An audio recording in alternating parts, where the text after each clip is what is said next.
નમસ્કાર મારા વાલા ગુજરાતી મિત્રો. અલગધાણી લોક સાહિત્ય ચેનલમાં આપનું સ્વાગત છે. તો આજે આપણે વાત કરશું કે પહેલાંના જે રાજાઓ હતા એ રાજાઓ પ્રજાવત્સલ હતા. એમના દિલ ઉદાર હતા, એમના અહંકાર નહોતો. વિચાર કરો, જે મોટા મોટા રાજાઓ હતા એમનામાં અહંકાર નહોતો અને પ્રજાની દેખરેખ રાખવાવાળા, પ્રજાના સુખે સુખી અને પ્રજાના દુઃખે દુઃખી. કોઈ પણ રાજા એવો નહીં હોય કે જેના પ્રજા દુઃખી હોય ને રાજા સુખી હોય, આવું ક્યાંય બન્યું નહીં હોય. અને પ્રજા વત્સલ હતા, પ્રજાને સંપૂર્ણપણે ન્યાય આપતા. પ્રજાનો ગુનો હોય તો પહેલાં જોતા અને માની લો કે પ્રજાનાથી કંઈ ભૂલ થઈ ગઈ હોય તો પણ એ રાજાઓ એ પ્રજાને માફ કરી દેતા. અને એ પ્રજાને એમ લાગે કે મારી પ્રજા દુઃખી છે, મારી પ્રજા ગરીબ છે, તે પોતાની સંપત્તિમાંથી એને દાન આપતા. પણ એ ગુનાને, ગમે એવો ગુનો કર્યો તો એ ગુનાને એ એવું માનતા કે એને સાચો ન્યાય આપતા. અને અત્યારે તમે જુઓ, અત્યારે કોઈ એવો રાજા થવો અશક્ય જ છે. અત્યારે તમે જુઓ કે જે રાજકારણી હોય એના તમે પથ્થર મારવાની તો વાત રહી, લાફો મારવાની તો વાત રહી, એને તમે એક ગાળ પણ તમે દઈ દો તો સીધો એ પોલીસ સ્ટેશને ફોન કરશે ને સીધો તમને એ જેલમાં ધકેલી દેશે. પણ એ વિચાર નહીં કરે કે મને કેમ મારા સામું અને ગાળ દીધી, મારા સામું કેમ બોલે, વિચાર નહીં કરે. અને તમે જુઓ, રાજકારણીની વાત બરાબર છે, પણ ગામના જે આગેવાનો હોય, સરપંચ હોય કે મુખી હોય કે કોઈ પણ ગવર્મેન્ટ સર્વન્ટ નોકરી કરતો હોય, એના સામે તમે વિરોધ કરો તો એ તરત તમારા ઉપર કાર્યવાહી કરશે. એટલે કે અત્યારે ન્યાય મરી ગયો છે. અને ન્યાય તો રાજાઓ જ આપી શકી શકે, ન્યાય તો વીર પુરુષો જ આપી શકે. જેનામાં વીરતા ભરી હોય એ જ ન્યાય આપી શકે, બાકી કોઈ ન્યાય ના આપી શકે. અને વિચાર તો કરો, જ્યારે દુષ્કાળ પડતો ને ત્યારે એ રાજા કર લેતા હતા ખરા, પણ જ્યારે દુષ્કાળ પડે ને ત્યારે સંપૂર્ણ એમની પાસે જે ભંડાર ભરેલા હોય, એમની જે સંપત્તિ હોય એ ગરીબોના માટે એમના ભંડાર ખુલ્લા પણ મેલી દેતા હતા. તો આવા રાજાઓને હવે તો રાજાઓ મળવા જ કઠિન છે. અને આવા રાજાઓ મળવાની વાત જ હવે છોડી દો. તો આજે આપણે એક એવી વાત કરવા જઈએ છીએ કે જે ભાવનગરના રાજા, જેનું નામ ભાવસિંહ હતું. હવે વિચાર તો કરો, ભાવસિંહ એ 1815નો ધણી, અને એને એક સામાન્ય ગરીબ માણસે એક પથ્થર માર્યો છે. અને એ રાજા જો ધારે તો એ ગરીબ માણસને જેલ, અંધારી કોટડીમાં પૂરી દે, કાં તો એને તરત ફાંસી આપી દે. કે ગરીબની એવી શું તાકાત તે 1815નો જે ધણી હોય એને પથ્થર મારી શકે. પણ એમ છતાં રાજાઓની ઉદારતા તો જુઓ, રાજાઓની દાતારી તો જુઓ, રાજાનો ન્યાય તો જુઓ. હવે એવી ઘટના અહીંયા ઘટી છે. અને રાજાઓ તમે જુઓ, પહેલાંના રાજાઓ ત્યારે અંધકારમાં, દિવસ તો રાજાઓ અંધકારમાં કેમ નીકળતા? કારણ કે રાજાઓને ખબર છે કે દિવસે જો એ નગર ચર્ચામાં નીકળે, નગરમાં નીકળે તો ખબર ના પડે. પણ લગભગ દરેક રાજાઓ રાત્રિના સમયે, દિવસ આથમ્યા પછી જ નગર ચર્ચા કરવા ભેસ પલટો કરીને નીકળતા. કારણ કે એમને લોકોને એ જાણી શકે કયા કોને શું તકલીફ છે, કોને શું તકલીફ છે, કોના ઘરમાં શું થઈ રહ્યું છે, એ બધું જ રાજા જાણી શકે અને બધાનો ન્યાય આપી શકે. આવા પ્રજા વત્સલ્ય પહેલાં રાજા હતા. પ્રજા માટે વિચાર તો કરો. આજના જે રાજાઓ છે તે વીઆઈપી હોલમાં, એસીમાં, વીઆઈપી પલંગમાં સૂઈ જાય, પણ કોઈ દિવસ પ્રજાની ખબર રાખતા નથી, પ્રજાના સામું ધ્યાન આપતા નથી. અને ત્યારના આવા મહાન રાજાઓ રાત્રે ટાઢ ન જુએ, તડકો ન જુએ, વરસાદ ન જુએ, અને ગમે ત્યારે પ્રજા માટે એ બહાર નીકળી, પણ પ્રજાનું એ અવલોકન કરે કે મારી પ્રજા મને કહી શકતી નથી, પણ એમને શું દુઃખ છે એ જોવા માટે રાજા પોતે નીકળી જાય. અને વિચાર તો કરો, એવા રાજાઓ મહેલે મહેલે ભટકતા, ઘરે ઘરે ભટકતા, ખેતરોએ ભટકતા. જે ખેડૂત ખેતરમાં રહેતો હતો એવા લોકોની પણ આ રાજાઓ મુલાકાત કરતા હતા, કંઈ એમને ખબર પડે કે મારી પ્રજાને શું દુઃખ છે. તો હવે કહેવાય છે કે આ ભાવનગરના જે મહારાજા છે જેનું નામ ભાવસિંહ છે, અને એ ભાવસિંહ સવારે પોતાના માણસો લઈને એ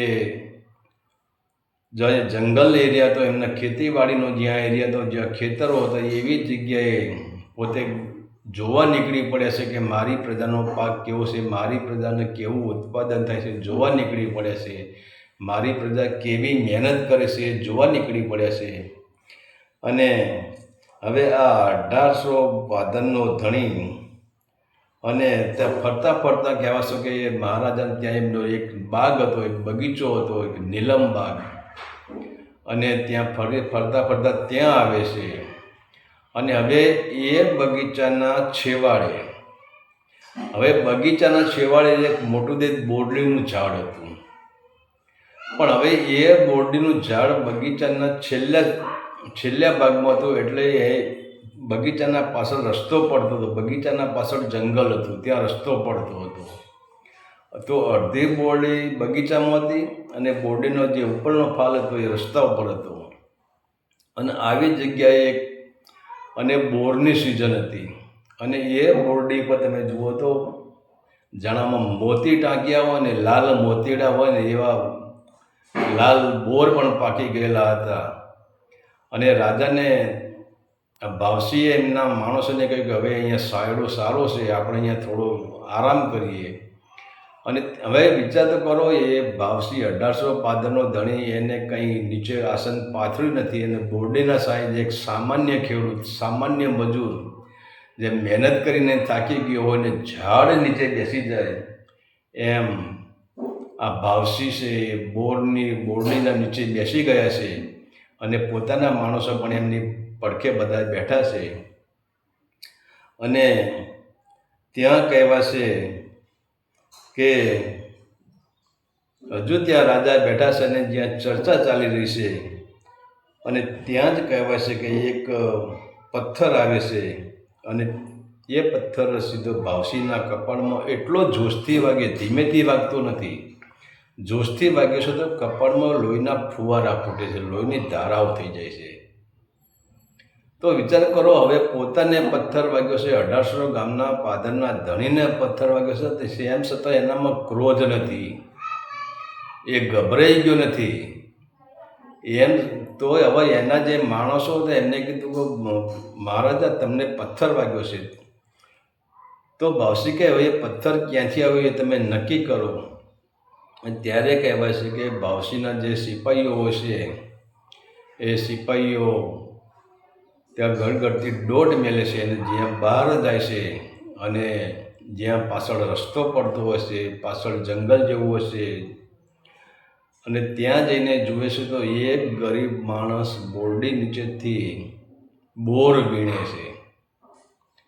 ત્યારે હવે આ સિપાહીઓ ત્યાં પહોંચી ગયા અને આ ગરીબ માણસને, ગરીબ ખેડૂત હતો ગરીબ, એને પકડી પાડે છે અને ભાવનગરના રાજા પાસે લાવે છે. પણ વિચાર તો કરો, ભાવનગરના રાજાની દરેકની વાત કરીએ, એ રાજાઓ કેવા હતા, કેવા પ્રજાવત્સલ હતા.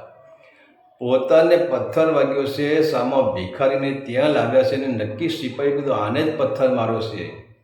તો રાજા એને દીપસ્ત ગાળ પણ બોલતા નથી, એના સામે ગરમ થતા નથી, તે મને કેમ પથ્થર માર્યો એ પણ ત્યાં કહેતા નથી, પણ કહે છે કે હવે આને રાજ દરબારમાં લઈ લો. અને ત્યારે હવે એ ભિખારીના હાથમાં બીકમાં એની મુઠ્ઠીમાં જે થોડા ઘણા બોર હતા એ મુઠ્ઠી એની બંધ થઈ ગઈ છે, અને એ ભિખારીને રાજ દરબારમાં લઈ જાય છે. અને ત્યાં હિંગળે ઠઠ રાજ દરબાર ભરેલો છે. ભાવસિંહ મહારાજા પોતે ગાદી પર બેઠા છે અને ભિખારીને સામો ઊભો રાખે છે. પણ હવે એ ટાઈમે પણ રાજા એને પ્રેમથી કહે છે, એના પર ક્રોધ કરતા નથી કે તે મને કેમ પથ્થર માર્યો. ત્યારે એ રાજા ભાવસિંહ ત્યાં બેઠા છે અને ત્યારે પછી ભાવસી પોતે એને પ્રેમથી કહે છે કે હે ભાઈ, તમે મને પથ્થર કેમ માર્યો? મેં તમારું કંઈ ખરાબ કર્યું છે? હું તમને ક્યાંય નડ્યો છું? મેં તમારું કોઈ અપમાન કર્યું છે? હું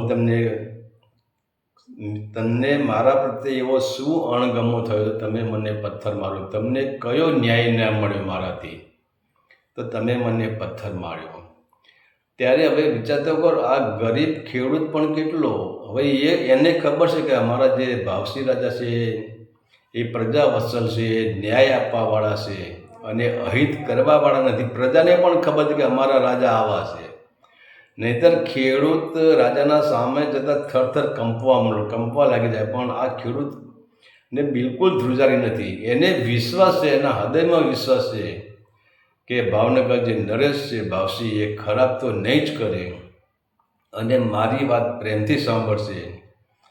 એટલે એ ખેડૂતે ભાવસી જે રાજા હતા ભાવનગરના, એમને કહ્યું કે મહારાજા, મારો તમને પથ્થર મારવાનો કોઈ ઈરાદો જ નહોતો, પરંતુ હું ગરીબ માણસ છું. મારા કપડાં જુઓ, મારી ધોતી જુઓ, હું ગરીબ માણસ છું અને મારી પત્ની અને મારા 2 દીકરા અને અમે 4 માણસો 3 દિવસથી ભૂખ્યા હતા. 3 દિવસથી અમે અનાજ ખાધું નથી. અને ત્યારે મને એમ લાગ્યું કે હું બોરની સિઝન છે અને હું જંગલમાં જાઉં અને ક્યાંક જો બોર મળે તો ખાવા માટે બોર લઈ આવું.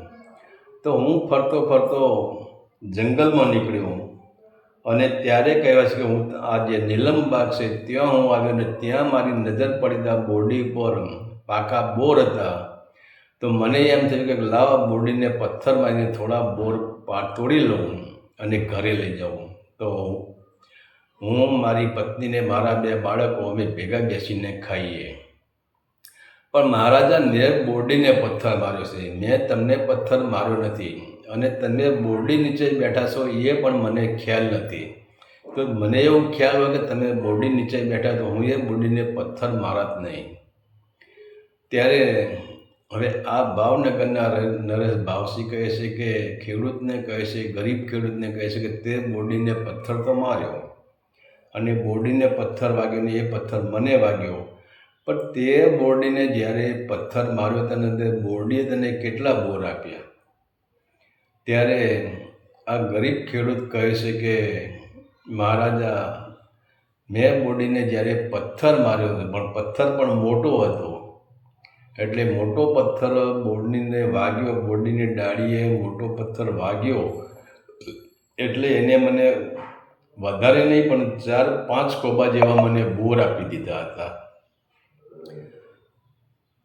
તો બીજા રાજા કહે, બીજા બોર ક્યાં ગયા? તારી મુઠ્ઠીમાં તો આટલા જ બોર છે, બીજા બોર ગયા ક્યાં ગયા? ત્યારે એક ગરીબ ખેડૂત કહે છે કે મહારાજા, હું બોરનો ત્યાં ઢગલો જ મેં કરેલો હતો, વીણીને હું ઢગલો કરતો હતો અને એવામાં તમારા સિપાહીઓ આવ્યા અને મને પકડી લીધો. તો હવે મારી મુઠ્ઠીમાં જે થોડા બોર છે એ જ હું રાજ દરબારમાં લઈને આવ્યો છું. હવે ત્યારે વિચાર કરો, આ ભાવનગરનો જે લાડો, ત્યારે લાડો રાજાને લોકો આનંદમાં લાડો કહેતા હતા, પ્રેમથી એનું હુલામણું નામ લાડો હતું. ત્યારે આ ભાવનગરનો લાડો એ કહે છે હવે એ બોર મને આપી દે, એ બોર મારે જ ખાવા છે. અને ત્યારે એ ખેડૂતના જોડે પ્રેમથી બોર લે છે, વિચાર તો કરો. અને ત્યારે પછી કહે છે કે હવે તારા જે બોર બોરડી નીચે પડ્યા હોય તો અહીંથી જા, એટલે બોર તું લેતો જજે ઘરે. અને પછી ત્યારે પોતાના જે ખજાનચી હશે, જે કારભારી હશે, એને કહે છે કે તમે એક કામ કરો, આને 5 ખોબા ભરીને સોનામારો સિક્કા આપી દો તમે. ત્યારે કારભારી કહે છે કે મહારાજા, તમે આ શું કરો છો?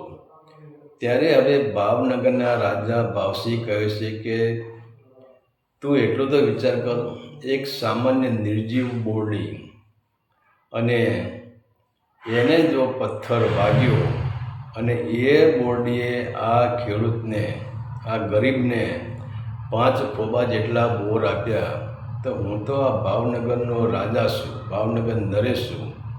અને જો હું આ ખેડૂતને 5 ખોબા ભરીને સોના મોર ન આપું તો હું બોરડી કરતાં પણ ખરાબ કહેવો, તો મારી કિંમત શું? તો રાજાએ એ ખેડૂતને 5 ખોબા ભરીને સોના મોર આપી છે અને પોતાના સિપાહીને કહ્યું છે કે ત્યાં બોરનો ઢગલો પડ્યો, એ તમે લઈ આવો. અને સિપાહી એ બોરનો ઢગલો લઈ આવે છે અને એ બોર પોતાના કપડામાં બાંધીને પછી ખેડૂતને આપે છે. તો વિચાર તો કરો, પહેલાંના જે રાજપૂતો, પહેલાંના રાજા, પહેલાંના દાતારો, પહેલાંના શૂરવીરતાઓ, પહેલાંના સંતોનો આપણો ઇતિહાસ તો જુઓ. અને આ એટલે જ આપણી ભારત ભૂમિને ધર્મની ભૂમિ કહેવાય છે.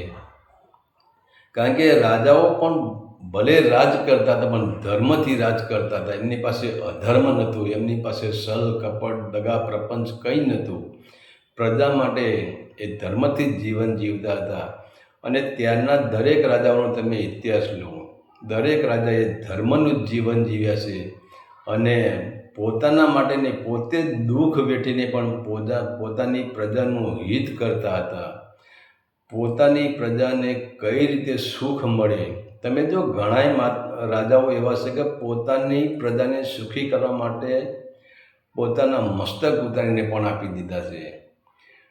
તો આ હતી એક ભાવનગરના મહારાજા ભાવસિંહની સત્ય ઘટના, કે જેને એક ગરીબ ખેડૂતને સજા ન આપતો એને વિચાર કર્યો કે જે બોરડીએ જો એને 5 ખોબા બોર આપે તો મારે 5 ખોબા સોના મોર આપવી જોઈએ. પોતાને પથ્થર વાગે છે, કપાળમાં ઘા પડી ગયો છે.